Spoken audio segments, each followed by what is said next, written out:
في دعاء تاني النبي عليه الصلاة والسلام قال: ما قالها عبد قط إلا فرج الله كربه. الدعاء بيقول: اللهم إني عبدك وابن عبدك وابن أمتك، ناصيتي بيدك، ماض في حكمك، عدل في قضاؤك. كلمة ناصيتي بيدك، الناصية معناها الجبهة، الجزء ده في الدماغ.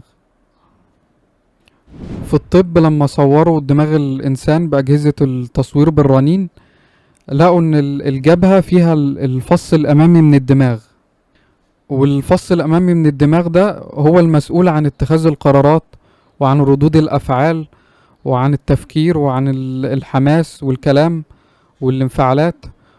هو اللي بيرتب الكلام في المخ وبيدي إشارات للسان وباقي الجسم. يعني شخصية الإنسان وسلوكه وصفاته وتصرفاته بتتكون وتنشط في المنطقة دي، منطقة الناصية. عشان كده في السجود منطقة الجبهة دي بتبقى على الأرض، لأن في اللحظة دي أقرب ما يكون العبد من ربه وهو ساجد، لأنك في اللحظة دي بتسلم نفسك وناصيتك اللي هي كل قراراتك وشخصيتك، بتحطها على الأرض وتخضعها وتسلمها لله يتحكم فيها ويصلحها ويقودها بعلمه، فيشيل عنك همها ومسؤوليتها. ده معنى كلمة ناصيتي بيدك في الدعاء.